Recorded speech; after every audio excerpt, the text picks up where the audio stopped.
Olá! Quem nunca se sentiu num beco sem saída por causa das dívidas, não é verdade?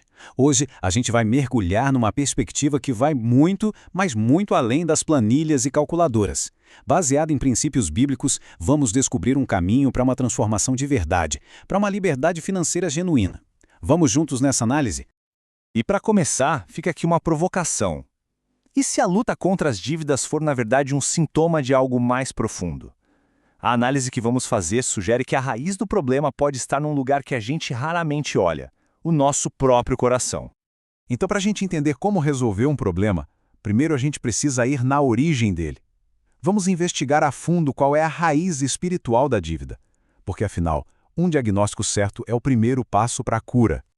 E olha só, uma das principais raízes espirituais da dívida, segundo essa análise, é a tal da avareza. E aqui não estamos falando só de querer ter mais, não. É aquele desejo egoísta, sabe? Descontrolado, que acaba transformando o dinheiro, ou o status, ou os bens, num verdadeiro ídolo. Algo que ocupa o lugar central na vida, um lugar que deveria ser de Deus. Essa passagem de Jeremias que está aí na tela, ela é muito forte, né? Ilustra com uma clareza impressionante as consequências devastadoras da avareza. Mostra como um coração focado só em acumular riquezas leva a atitudes destrutivas como a opressão, que acabam afastando a gente das pessoas e, o mais importante, de Deus. Bom, se a raiz do problema é espiritual, faz todo sentido que a solução também seja, certo? A cura começa no exato momento em que se decide tirar a riqueza do trono da vida e colocar Deus no centro de tudo. Então, o primeiro grande passo para se livrar das dívidas é o que chamam de destronar Mamon, um termo bíblico que personifica a riqueza como se fosse uma entidade espiritual. E como se faz isso na prática? Através de 4 atitudes que mudam tudo. Primeiro, rejeitar a confiança no dinheiro para ter segurança. Segundo, praticar a generosidade como um verdadeiro ato de fé. Terceiro, priorizar a busca por Deus acima de qualquer outra coisa. E quarto, cultivar um contentamento genuíno com o que se tem. E esse versículo de Mateus, ele é a chave de tudo. É uma promessa muito poderosa. Quando o reino de Deus e a sua justiça são a prioridade número 1, as necessidades materiais, elas são supridas. O foco da confiança muda, sai do dinheiro e vai para Deus. Ok, agora que a gente entendeu a mudança de mentalidade que é necessária, vamos ver como isso se traduz em ações práticas. Porque, no fim das contas, uma transformação de verdade aparece no nosso comportamento do dia a dia. Esse caminho de restauração financeira tem 2 partes essenciais. A primeira é o arrependimento, que é aquela mudança interna, no coração, uma virada de chave nas prioridades. E a segunda é a restituição, que é a ação externa, a atitude prática de ir lá e consertar o que estava errado.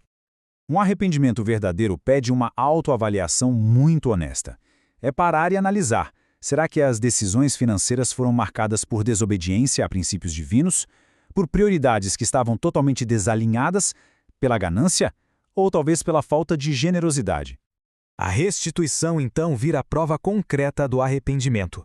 Significa parar com qualquer prática injusta e, como a gente vê em princípios bíblicos, devolver o que foi tirado de forma errada e mais, com um acréscimo de 1/5 ou 20%, como um sinal claro desse desejo genuíno de reparar o dano por completo.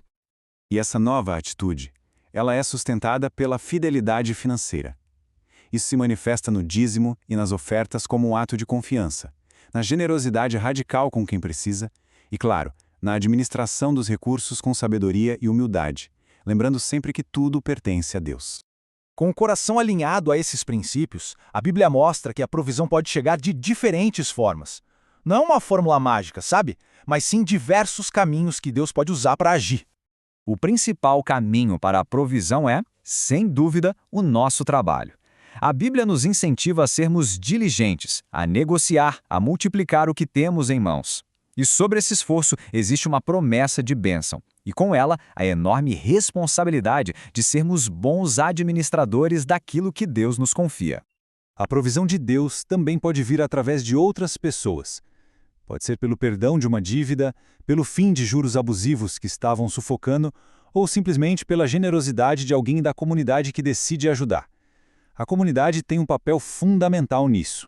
A Bíblia também fala muito sobre a intervenção sobrenatural de Deus.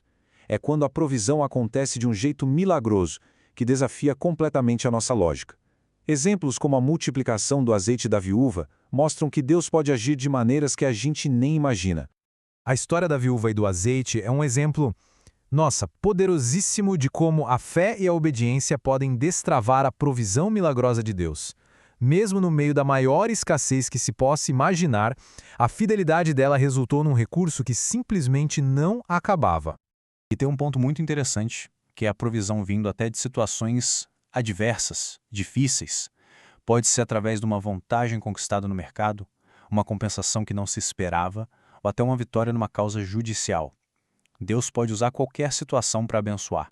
Mas olha, não importa por qual caminho a solução venha, quase sempre existe um período de espera. E a atitude durante essa espera é crucial. Então, para fechar, vamos falar sobre a mentalidade certa para se ter durante essa jornada.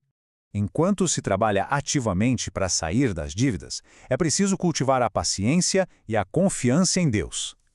Isso significa o quê? Orar por sabedoria, manter a fé acesa, ter paz e contentamento mesmo na dificuldade, perdoar quem nos deve e confiar no princípio de que toda dedicação, toda semeadura vai trazer bons frutos no tempo certo. E essa promessa em Filipenses é como uma âncora para a gente durante a espera. É a garantia de que Deus vai suprir cada uma das nossas necessidades, não com base nas nossas limitações, mas de acordo com as suas riquezas infinitas. E para a gente terminar, fica essa reflexão: de que forma a fé na soberania de Deus pode transformar por completo a jornada rumo à liberdade financeira. É importante lembrar que esse caminho é muito mais do que só uma estratégia para pagar contas. É uma jornada de transformação, de redescoberta da confiança em Deus como a nossa única e verdadeira fonte de provisão.